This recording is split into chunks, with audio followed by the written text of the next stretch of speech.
on this country, on Aboriginal land, and of Palestinians, and they export their genocide internationally.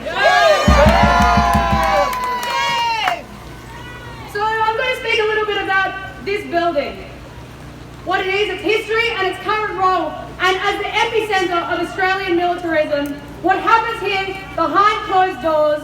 There is an active and explicit role in the ongoing death, destruction and genocide.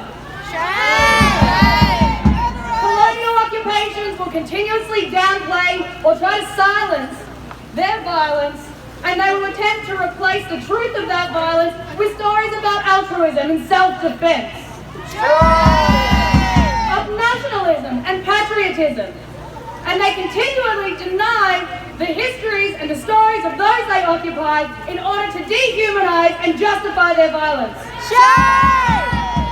But as long as we're here on the streets, in our workplaces, calling out your super funds, they will not silence us, and the truth of their violence is undeniable. To touch briefly on the history of this building, the Victoria Barracks, and to contextualise it within the broader story about Australian militarism and its foundation and the current role in genocidal regimes here and abroad. So the G block of this building, which is just on the south side over there, its construction started in 1859, and it was built by the 12th and 40th Regiment of Foot of the British Colonial Forces, with bluestone from stolen Aboriginal land. The 40th Regiment on Foot were the frontier of the colonial genocide of First Nations people here, deployed to murder and dispossess First Nations people on Gadigal country and Lutruwita, Tasmania, in the so-called Black War, the most violent and bloody massacre of the colonial wars, one of. It was then deployed to Karachi to capture the port city for the British Army, to the Battle of Kabul alongside the East India Company in a punitive attack against the Afghans, and back to here, where they were sent to suppress the workers of the Eureka Rebellion in Ballarat, then to Aotearoa in New Zealand against the Maori, to quote unquote raid and clear the land for colonial European occupation. This regiment, the 40th Regiment on Foot of the British Colonial Forces, were the violent arm of the violent colonial state, the same colonial state that drew up the borders in the Balfour Declaration.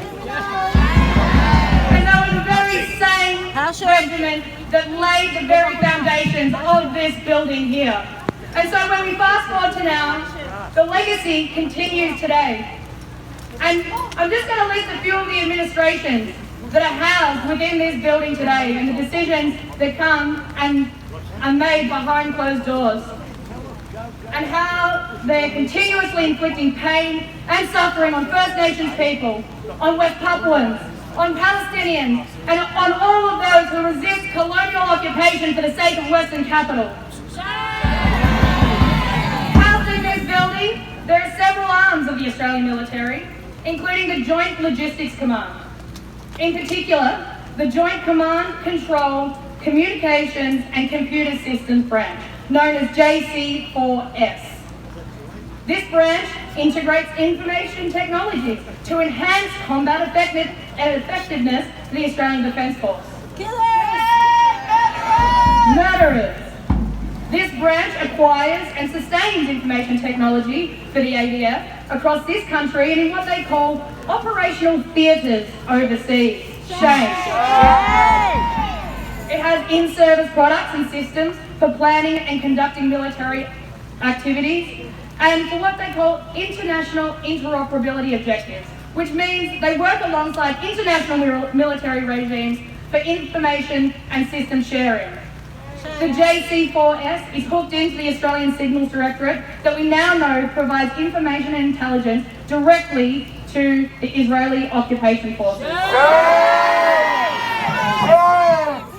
Australia recently signed a contract to buy 4 Gulfstream G550 surveillance aircraft. They're a state-of-the-art weapon specifically designed for Israel to use against Palestinians, and they are now a part of the Australian arsenal.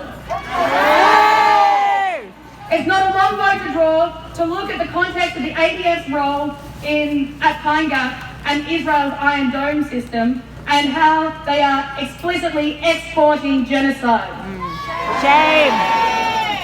But the branch that I'm really going to focus on today is the Land Systems Division. It's part of the Capability, Acquisition and Sustainment Group. And its direct links to the Israeli occupation forces. As has been stated, in the last 6 years, the Australian government has issued 322 permits to Israel. But we also know that the Australian military is one of the most secretive in the world. The Land Systems Division, which includes the Armoured Vehicle Division,